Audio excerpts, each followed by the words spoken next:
Hey everybody, AFC Northerners, Jan David Sutar, Ravens. Chris Agnes here, Steeler guy. So, yes, we have the most important game so far coming up, and that is you versus us. Steelers, most important game as far as work. Yeah, exactly. Like, is there anybody else in our division? I didn't notice if there's anybody else in our division that actually matters.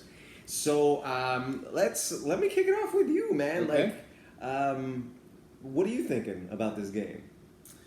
The first thing that comes to mind for me is this is a test that a lot of our younger guys have needed. For me, to validate, are they the guys that we think they are? James Conner is the first person that comes to mind. You know, he's been running some tough games. I mean, he's been averaging over 4 yards per carry. Can he do that against the Ravens? If so, that makes me much bigger of a believer in his skills and his talents that he can be the guy who gets us through this stint until Bell makes his mind up. I agree with you. I would say that it's going to be a test of our run defense too, because our run defense has actually been pretty well. Although there are even against even in the last game, against the Broncos, there were some times where really there were runs that just should not have been allowed. We should have been able to do that better. But well, I mean, one thing we both have to face is that both of us are in a place now where some of the veterans on our team aren't who we remember them to be. Right, that's a very good point. I will say that, okay, so let's talk about the running game and focus on it for a second. So you got Connor. And who else? His name always escapes me. I want to say, not Washington. His name always escapes me. It's all right. I don't remember. But Connor is the guy. Yeah, he's pretty much the guy. So we've got Alex Collins and we've got Buck Allen, Javorius Allen. And whenever we're thinking about it, I love Alex Collins because whenever he finds those holes, he fucking water dances his way through and all that shit. But honestly, the unsung hero to me is Buck Allen. Buck Allen, your Connor is my Buck Allen to me. Okay. Buck Allen is made into the red zone repeatedly over and over. And also that's the interesting thing is that we are for every 12 trips, for all 12 trips that we've made to the red zone, we've scored 12 touchdowns. We're the first team cannot say that. We're the first team in NFL history to ever do that.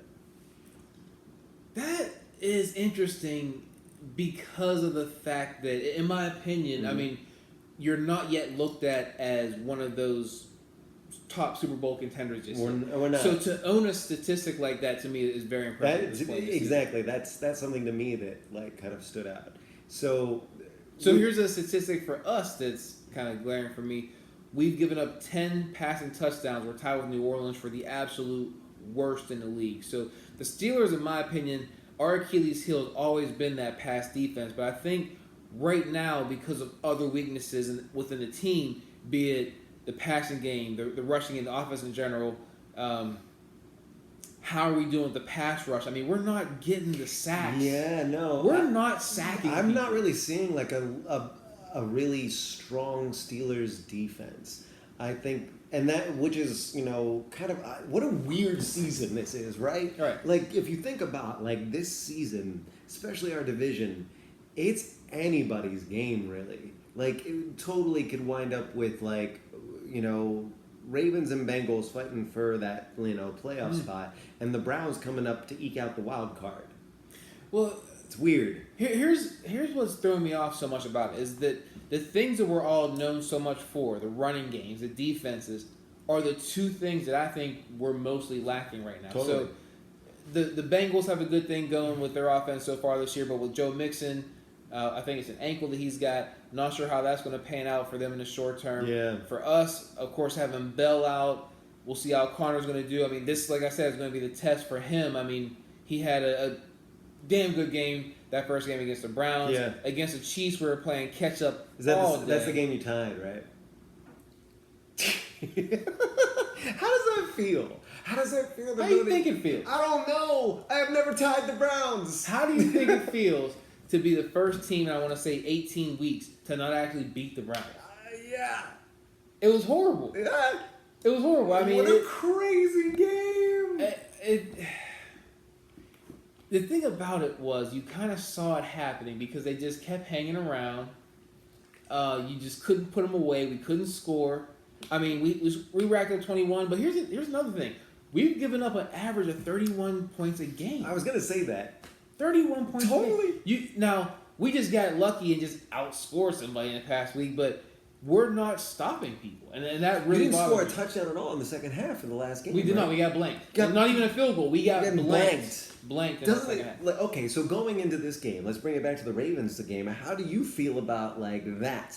You know, the fact that like in the second half you guys are kind of like dropping off a little bit, coming into our house whenever we start slow and warm up as the game goes on. Well, you guys are coming to our house. We're coming to Pittsburgh. Yep.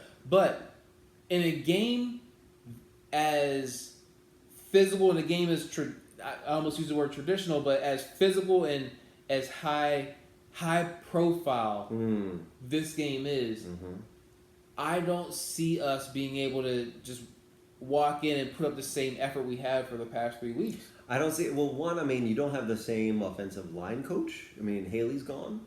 He's moved over to the Browns. I was just gonna say, ironically, over to the Browns, who won their first game and won their. I'm telling you, like I have a stupid stition. I'll tell you later about. Remind me later about my stupid stition regarding like the Browns, and I'll So tell you, man. watching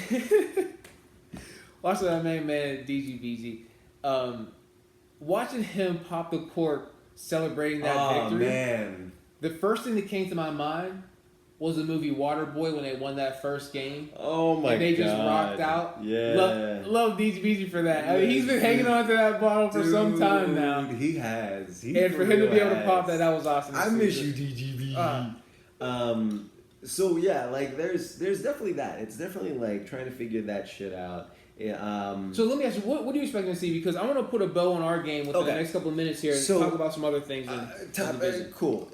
So some things that like I made some some notes and stuff like that. So I think that this is actually going to be a good game. I mean, every single time in the last 8 of the last 10 times that we played, our games have been settled by 3 points or less. Right. So I knew exactly what you were going to say. I don't think that you're going to put 30 on us. I don't see it happening. Here's the thing. I think we do, but I think you get 30 as well. I think with all your wide receivers, one of them is bound to have a good day, but a good day in first downs isn't a good day in touchdowns. Okay. So that's my point there. I mean, our run defense is pretty freaking stout. Our passing defense has been pretty much lights out too. And with Kenny Young coming in, and plus Tavon Young, the young twins, like young guns, yeah, for real though. I mean, and we also lead the NFL in passing yards defended, so or YPG allowed basically. Okay. How many points are you guys giving up? I have to think. I'd have to look that up. I don't know off the top of my head, to be honest. An asterisk excluding game 1 because the Bills. But then look at what they went to do. Look at what the Bills went on to do. Like the Bills trounced their next. So like maybe we're that good, maybe we're not. Honestly, I think that we can win this game. I think that we can beat you. I think that the only problem is how dynamic your offense is. I was pessimistic going into the Tampa Bay game, and it worked for me. So I'm going to try the same Jedi mind trick on you.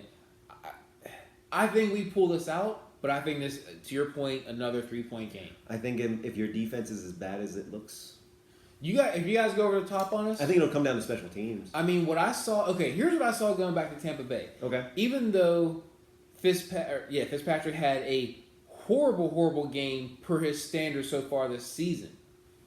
What I saw was him going down the field to Mike Evans still looked easy to them. I mean, Mike Evans' touchdown, burning the shit out of Artie Burns. Just whooping the shit out of him. Artie Burns has been really, like... Yes. Didn't he even say that he's, like, not really confident this year? He lost his swagger a little bit, he says. He's not feeling too confident. Yeah, and I mean, I don't know what's going on in your... It's a weird transitional time. I mean, in keep your in locker mind, room, like, what is that? We got Randy Fisher finding his way as the OC in his first season. I mean, that's going to take some time. You got to give a guy 2 to 3 seasons. I mean, you have to adjust to the team.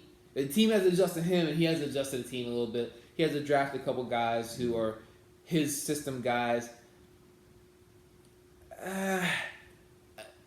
I'm not too worried about the episode he and Brown had on the sideline. I mean, those things happen when you're not winning games. Yeah. But when you're tying the Browns, I don't really give much credence to that. But no, when you're tying the Browns, go ahead and have it out.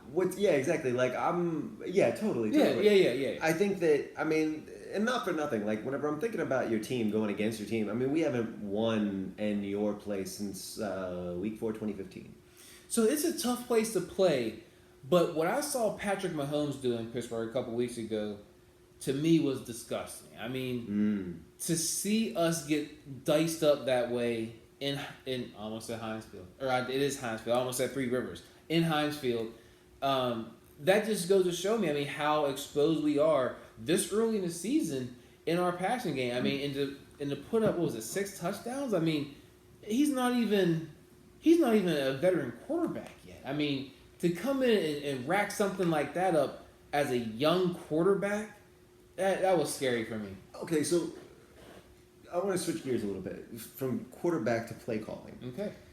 Marty Mornhinweg has really done some interesting things with like this mix and match offense that he's got going on, right? And also throwing Lamar Jackson in there as not only a QB and a wide receiver. Love it. Like if you watch the game from the Broncos last week, you literally see this moment of just absolute confusion on the Broncos when Lamar Jackson comes in for a moment and they read the scheme entirely wrong and we're able to get like yet another huge gain on them.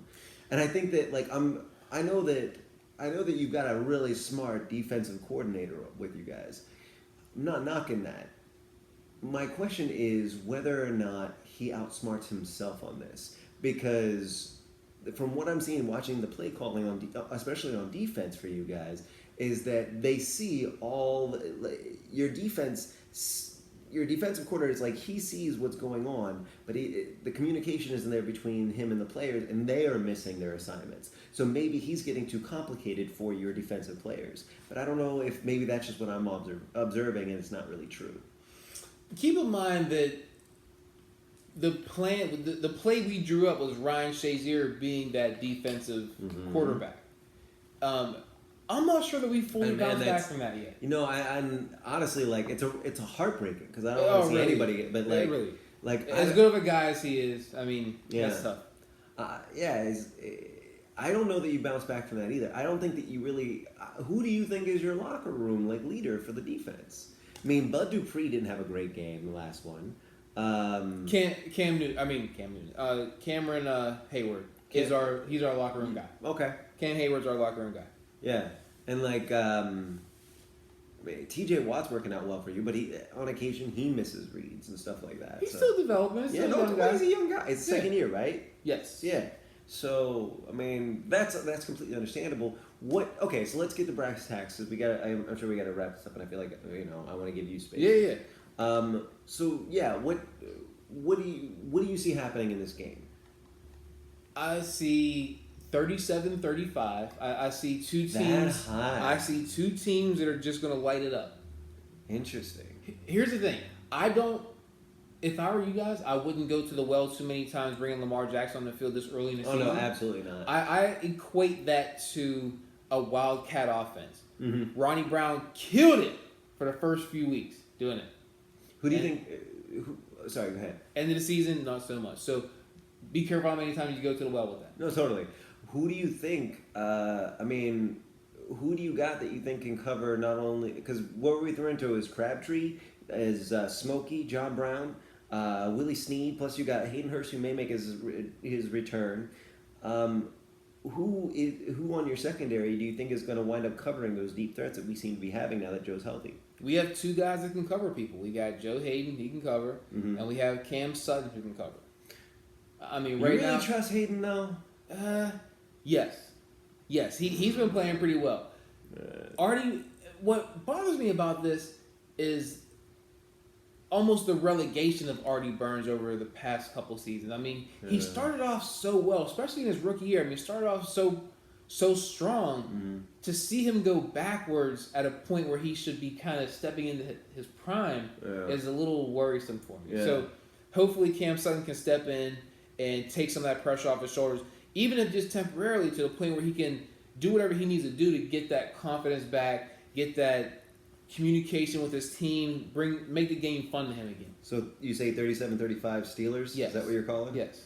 Okay. I think. What do you think is going to, like, if there's a play that you think is going to happen, like, what do you think you're like, in your mind's eye, what do you visualize as For something that to happen, I think Juju's got to score probably twice. Juju is the thing that worries me, to be honest. Juju and Jesse James, Jesse always winds up finding this nice little open slot in the middle. He finds a way to get open. He really does. And Juju's like, if we put, Tavon or I'm a little hesitant to put, because we don't have Jimmy Smith back. If we had Jimmy Smith back, we'd have a different story.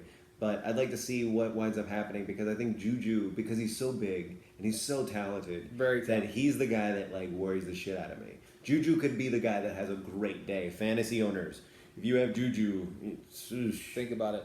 Now, by the same token, for Brown to have this quiet of a season, and I'll rewind the tape to last season, you think about the first two games that the Le'Veon Bell had. Mm-hmm. Very, very quiet games. Despite them being wins, I think we played the Vikings and the Browns, if I'm not mistaken, in the first 2 or 3 games of the season last year. So I think we beat the Browns, and I'm trying to think what happened with the Vikings. Not important, but the fact is, Bell just did not produce in those first couple games. He didn't come to camp, so that accounts for that. So that kind of helps me understand that. But with Brown, same thing. You're not showing up to camp the entire time. Yeah. I think it's going to take him these first couple games to figure life out. This could be his 2 to 3 score breakout game. I'm just saying. I would not be surprised if that were the case. I need James Conner to get out there and score one. That kind of wraps up or rounds out our 37. Okay. I also need Chris Boswell to make some field goals this week. How's that going? It was going really well. Yeah. So I think I don't see it going that high. I just don't. I've been wrong about that this season, though. I've made that prediction twice and been wrong. But I would say that I see this as 27-17 Ravens. And the reason why is I think that, again, I'm looking at past behavior and the fact that you guys have kind of gotten into the second half, scored a lot in the beginning, which, provides you a momentum, and then you lose momentum going into the second half. And I think that if that holds true, there's some caveats. I think if that holds true, we warm up in the second half. Okay. And also looking at the fact that look at what the deficit that the Bucks came back from, in that last game. Woof, that should be a little scary, especially whenever I feel like with John Brown and Crabtree, we may actually have better threats for Joe to throw to. Plus, our weapons on offense. I think that the thing to watch for the two of us is both of us for penalties. We had a horrible penalty game. Yeah, no, totally. I'm with you. We caused a lot of penalties on the Broncos. We caused the Broncos to have a lot of penalties. I'm watching the offensive line, and they're causing a lot of people to make dumb penalties. Okay. And the Broncos also shot themselves in the foot with penalties in general. Who huddles up with 12 men? So anyway, there's that. But I see this as 27-17. I think that I think your kicker will make the one field goal. But I think that you guys will probably come out early, score 2 touchdowns. Everybody thinks that it's it's the same thing it's always been in Heinz Field. And die off. And then die off. We have not played very well in the second half of any game so far this year. And that's just my gut feeling. I think that I think ours comes from. In my mind's eye, the thing that really feels like it turns the game for the Ravens against the Steelers is secondary interception for a touchdown. Anytime you guys will get close to the red zone, and something with the secondary and the Ravens, comes up, and there's this one ball hawk moment, and it could be it could be Weddle, it could be Tavon Young, it could be Kenny Young, comes up with something. Yeah, the young guns. Anyway, I see one of those guys coming up with something, running it all the way back. It doesn't get overturned because there is no penalty, or the penalty is declined because it's on you guys. And then, I was saying in my video recapping our game against Tampa Bay, Terrell Edmonds, he's a rookie that we took, I want to say, in the first round this year out of Virginia Tech. And I was not too happy when we took him. But in typical Steeler fashion, they found an undervalued asset, and somehow he just fits into the system. I love what I've seen from him this year. He may be that pick 6 guy for us if it goes the other way. I'm right there with you. There's been a lot of like Ravens that have really impressed for me this year as well. I completely agree with that. So let's wrap this up real quick because we're on time. But I want to talk about some weird news real quick. Okay. So not only is Flash Gordon now a member of the Patriots, but Brashad Perryman worked out for them today. How bad is the Patriots wide receiver core if they're working out like Brashad Perryman? Or is that Bill Belichick being a genius? I think the Gordon move was him being a genius. I think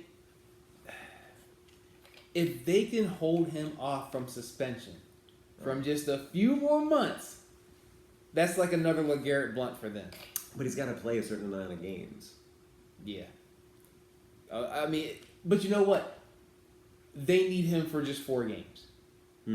I think he's got to play 7 in order to like fulfill the contract obligation. No. What I'm saying is, from the Patriots' standpoint, they need him for the playoffs. If they can get by and get into the playoffs, that's where I think he begins to be succinct with Brady to the point where do not disagree. They're in tune with each other. And Brady throwing to Josh Gordon is a terrifying thought.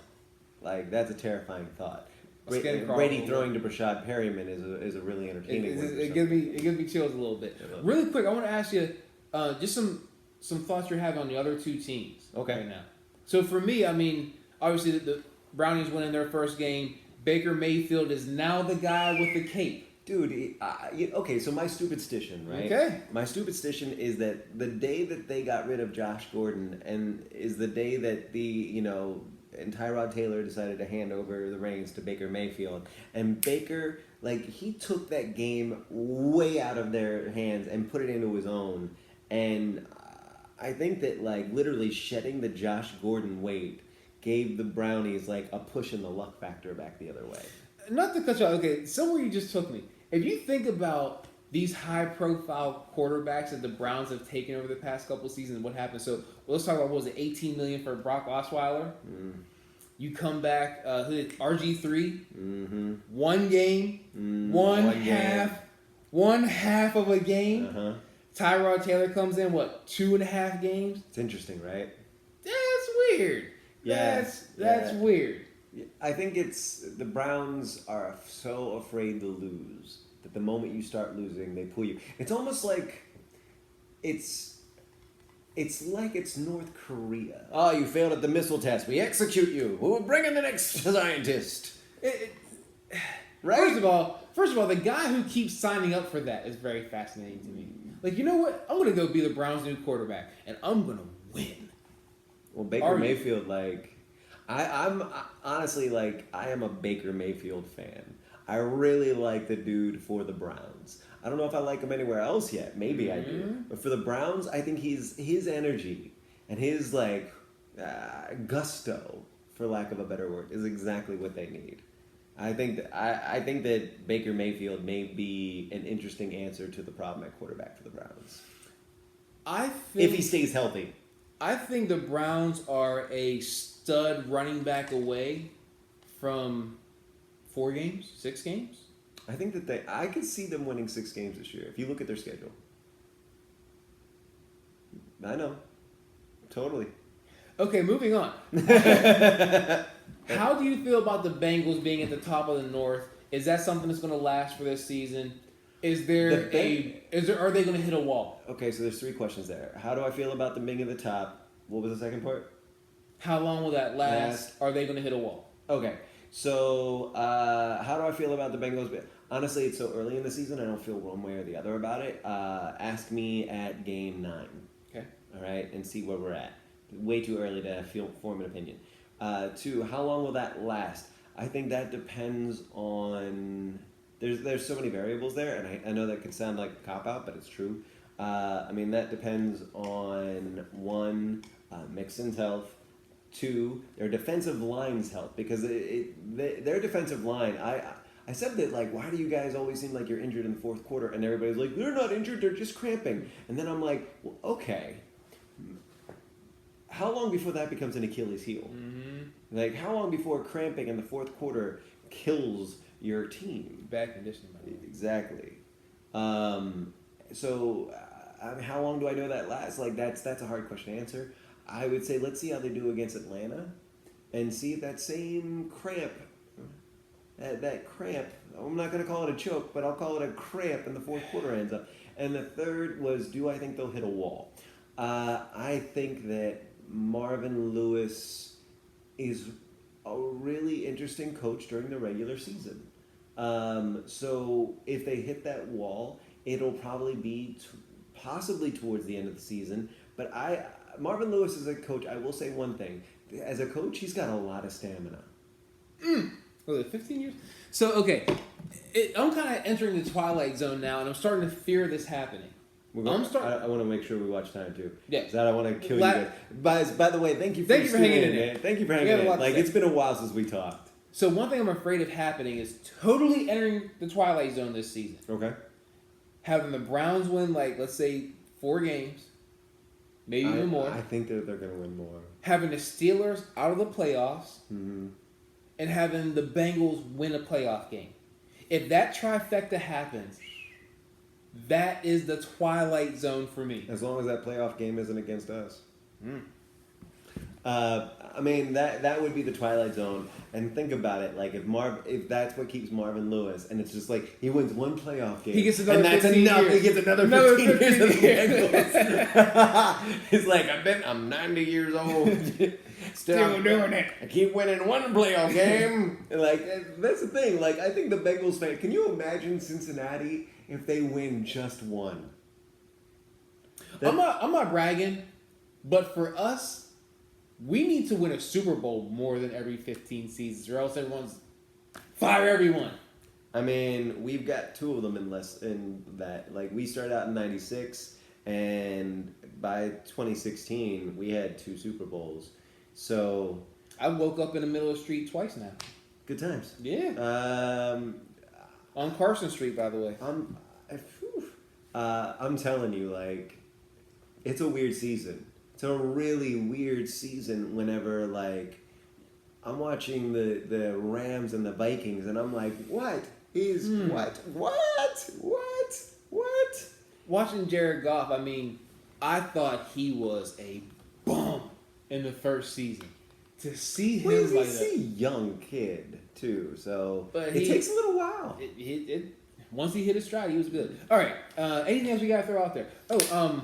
Was the kid from San Fran, I think his name is Reed, just signed with the Panthers? Oh, yeah. That is very fascinating. That we could have a whole show on that. I don't know if Colin Kaepernick's waiting in the wings like... Yeah, Eric Reed, like, that is very interesting, and, I mean, not to get into politics or anything like that, I think Nike played a great hand with the Colin Kaepernick ad, but I think it's really interesting that we're now learning that Nike donates to more Republican super PACs and Republican donors than they've previously reported. You just can't win. So, yeah, no, what it is, kids, go look up your philosophy and look up Herbert Marcuse and the Great Refusal. It's fascinating. Anyway, yeah, man. All right, so no, I think that I think I'm wrapped up. So I'm gonna say go watch DGBG's and Mark Herman's videos. They're recapping their games coming up. We're on a jersey swap deal, right? Oh yes. All right, so yes. I'm gonna be. I cannot believe I did not get Dave's jersey at first. I know. Never mind.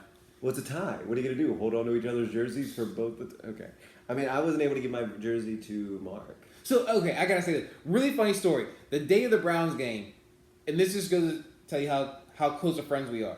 Dave gets up and leaves and hands us his 50-50 tickets that actually hit at a Browns bar. They were raffle tickets. So the 2 of us go up and get his prize, which was like $100-something bucks. Yeah. Booed by everyone in there. Because he did a Steelers thing. But we gave every penny to Dave. Yeah, every day. Well, and he shared it with us like brothers. So yeah. love you. God, I love that guy. Yeah. Sign off? Yeah, sign off. So fuck the Bengals, fuck the Browns, fuck the Patriots, and good sir, fuck your team. You as well, sir. Yeah, all right. You as well. All right, guys. We're going to get on out of here. It's great All talking right, to you guys. And go Ravens. Go Steelers. Bye.